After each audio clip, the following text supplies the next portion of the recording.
Ever since the Pokémon games started coming to the Nintendo Switch, every new release has been met with a bombardment of the same sort of criticism, mostly surrounding how the games look. Whether it's that one dodgy looking tree in Sword and Shield, the annoying pop-in in Legends Arceus, or Scarlet and Violet's, well, everything. This is a series where every new release is immediately investigated for even the slightest bit of jank, and it can get tiring after a while.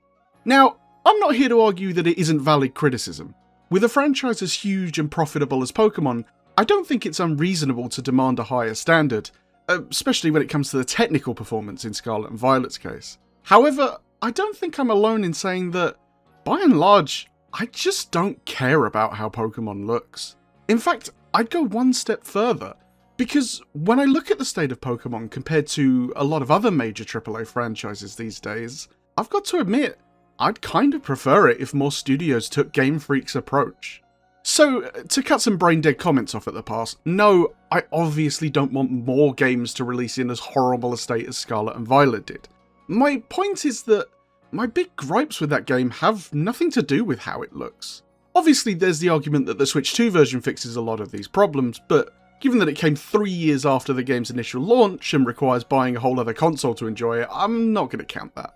But looking at the version of the game that launched on Switch 1, it looks fine? I mean, sure, it's no Breath of the Wild, to use another Nintendo example. The terrain is fairly plain looking, there's little to no anti-aliasing, and the pop-in on distant objects is pretty dire, but if you made a comment that this looks like a PS2 game, I question whether you've actually ever owned or used a PS2. My issue is far more about how, despite looking like this, it can barely manage 20 frames a second in all but the emptiest of areas. That is what I find truly unacceptable about the state the game launched in. If it ran at a smooth 60, or hell, even a smooth 30, then I honestly don't think I'd care about the graphics at all. Still, I can acknowledge that it's clearly below the standard you'd expect from studios as profitable as Nintendo and Game Freak. And when you're putting down $60 for a game, or possibly twice that if you're buying both versions because Nintendo won't ever give that bullshit up, you're entitled to moan about how it doesn't look anywhere near as good as the other available games you could be spending $60 on. But Scarlet and Violet is by far an outlier in terms of the disasters on show there, and I really don't think any of the other mainline games released before or since deserve being pulled apart in the same way. Legends ZA was the one that really had me rolling my eyes. People were absolutely going nuts, frothing at the mouth over some kinda lame wall textures. Like, what do you want me to say? It's a bloody wall texture that you're never even meant to really look at as you're participating in the innovative and really enjoyable battle system, and catching the hundreds of unique creatures with their own personalities and details to explore. I'm not saying the textures don't look a bit crap, I just think you need to get some perspective and chill out. If it's a choice between nice, detailed textures and a steady 60 frames a second, I'm choosing performance over graphical fidelity every time. Don't get me wrong, I'm well aware that there is a large portion of the mainstream gaming audience who see graphics as the #1 priority, but I kinda doubt most of those people are playing Pokémon anyway. Also, I think there's an argument to be made that those people have ruined AAA game development. Well, one of the many things that have ruined AAA game development, at least. Because, to stick with Pokémon a while longer, you know what game was a really buggy, barely held together piece of shit that overscoped for the hardware it was on? Pokémon Red and Blue. But the very fact that those games were even able to exist on a Game Boy in the first place was a work of technical wizardry.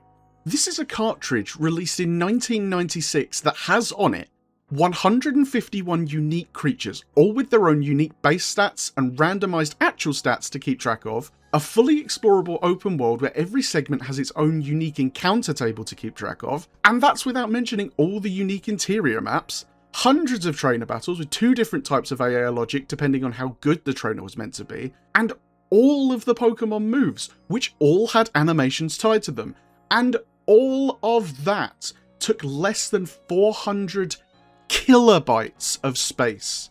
If you were to take a single screenshot from this video, it would have taken up more space on your PC than the entirety of those games. Think about that when you're waiting for GTA 6's 500 gigabytes to download. The team behind those games made it that small because it was literally their only choice. It was either find a way to do it or don't release the game. And the result? The game looks like shit. But guess what? No one cared, because everything else that was on the cartridge was fantastic. And okay, Pokemon is hardly as revolutionary in 2026 as it was in 1996, but when I see people rolling their eyes and saying, "This is why Pokemon sucks," at a dodgy looking tree or wall, I can't help but feel annoyed about everything else in the game that they seem to be willfully ignoring. Then you get the simple fact that the vast majority of people don't understand how AAA game development works. So, since I've already name dropped it, let's take GTA 6 as an example. Now, regardless of how much you care about this game, I think it's fair to admit that from what we've seen, it looks amazing.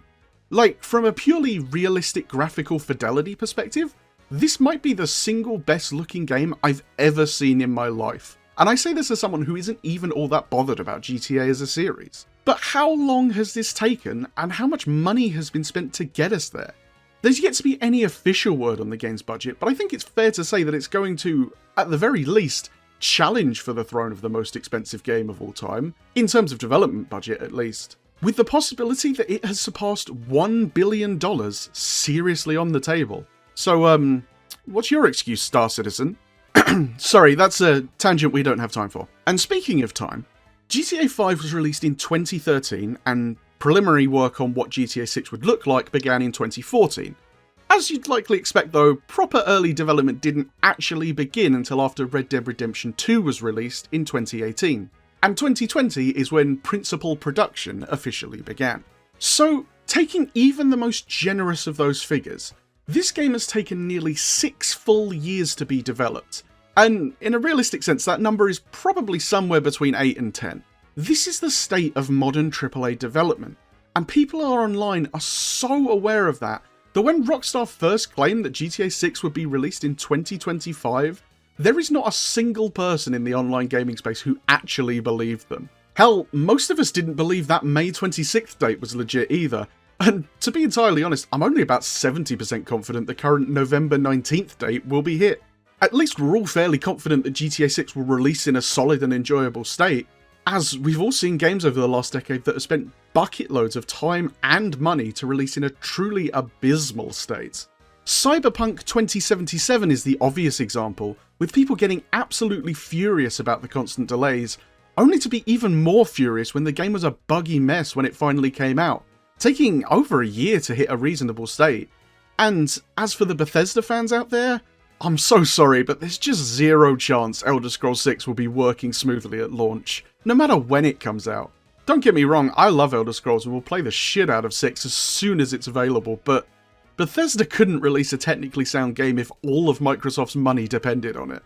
Every day I feel so sorry for those developers who knew the decade they were in for when that logo was revealed in 2018. Maybe they're just hoping that if they keep the game in development forever, Microsoft will never be able to shut them down like they have all their other successful studios. What was I talking about? Oh yeah, games take bloody ages to finish these days, and frankly, I'm bored of it. I remember being pretty excited about the prospect of a new Fable game a few years ago, but the wait has just sucked all my enthusiasm out of it. And now, what would have been a definite day one download is something I'm gonna wait and see with, depending on what reviewers and my friends say. That's why I have so much love and respect for a team like Sandfall Interactive, which took a much more limited budget and spent it in all the right places. Is it a little disappointing that the camp scenes in Expedition 33 are very static and often fade to black to explain actions, rather than animating them? Well, sure, but I'd much rather sacrifice some polish on this side of the game than in the incredible visual effects during battle, overall art style of the world, and absolutely stunning cutscenes. Of course, now they've made one massive hit, bloat is inevitable, but let's celebrate the positives while we can, hey? So, with all that in mind, let's look to Pokémon. Game Freak has multiple teams working on the mainline games at any one time. Solid information on this can be hard to come by, especially with Japanese companies, but it's either 3 or 4, possibly more depending on how you count studios like ICLA, that Game Freak use on various projects. These were developed on a 3 to 3.5 year cycle, but after the Scarlet and Violet fiasco, that was bumped up to 4, hence the reason that 2026 isn't getting a major release. So 3 to 4 teams working on 4-year cycles to make sure a new game gets released every year. And the thing unique to Pokemon that most other games don't have to deal with is that, within a little wriggle room, these games can't be delayed. Delaying the game would mean delaying the trading card game, the anime, and all the other Pokemon merch, which are gigantic institutions unto themselves at this point. So, with a strict time limit on development, where do the Pokemon games prioritise spending their time and money? Well, this isn't a difficult puzzle. They spend it, funnily enough, on the Pokemon. I think it's very easy to overlook just how much time, money, and effort it must take to design roughly 100 brand new creatures for every new generation. I'm sure by now Game Freak has a standardised process to make it as efficient as possible, but you've still got to go through the process of concept art, overall design, and final art, typing, abilities, stats, evolution lines, gimmicks, and how this Pokemon balances with every other Pokemon in the game. And that's all before a single bit of work begins on actually implementing them into the game, with models, animations, textures, and potentially even whole new mechanics if the Pokemon has a unique ability or signature move. This has to happen 100 times for a full roster, and while Game Freak does have a big team, if it's anything like most other AAA studios, almost every decision will have to go through multiple layers of management so it can be approved. Plus, if it's an important Pokemon, like a box art legendary around whom the entire game will be marketed, it'll no doubt go through dozens upon dozens of drafts and iterations before finally being ready. And that's the key factor that makes designing 100 Pokemon a much more in-depth process than, say, designing 100 different enemy types for the player to cut their way through without looking at them too in-depth. These aren't just random creatures to fill the world. Every single one has to be something that a person playing the game could bring onto a team and potentially bond with. We often say every Pokemon is someone's favourite Pokemon, and that's true, but it's only true because the team at Game Freak put so much time and care into designing every single one. Yes, even the stupid ice cream or those goddamn monkeys. That's why, as disappointing as it was, I wasn't surprised in the slightest when Pokemon Sword and Shield decided to only implement about half of the existing Pokemon at the time. You think those games cut corners as it is? Just imagine what it would be like if they had to do over double the work to get every single creature into the game at launch. This is why when people put a Pokemon screenshot side by side with Beast of Reincarnation and are like, why can't Pokemon look like this? I just can't take it seriously. These are games with entirely different design focuses and intended audiences. In a world where people are currently mocking the Ocarina of Time remake for looking too much like a generic UE5 game, why do you suddenly want Pokemon to go down the same route? I mean, don't get me wrong, it would be cool to see a Pokemon game with a more realistic art style, but if the choice is to get a Pokemon game every year with some dodgy visuals here and there, or an absolutely stunning game that takes half a decade to come out, I'm going to pick the regular release schedule every single time. Even when Pokemon does get the realism treatment, I only see it more as a cool novelty. The Detective Pikachu movie encapsulates this the best. Those designs look absolutely awesome, but there's just no way they'd work in a video game. It's not in keeping with the tone that those games go for. I'm happy it exists, but I definitely don't want it to become the norm.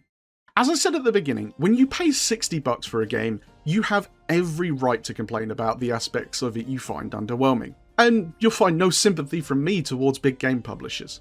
However, I feel like so much of the online discourse on this topic is coming from bad faith haters who either don't know or don't care about the reality of how Pokemon games are made. That should by no means give Game Freak a free pass, especially when they screw up as badly as they did for Scarlet and Violet. But when I look at the state of AAA game production today, I think that, by and large, its approach to development is the approach I would prefer more studios to take. Remember when the Assassin's Creed games would come out almost every year and were relatively tight open world experiences? Now they take 3 to 5 years to come out and are bloated messes that just serve as a checklist of tasks. But they sure do look pretty, so who cares, right? That's why you'll never see me getting mad about a dodgy wall texture or a shit looking tree in a game that features hundreds of endearing and charismatic creatures, all with their own unique lore and personalities. I think more companies should be cutting these corners and focusing on what actually matters at the core of their designs.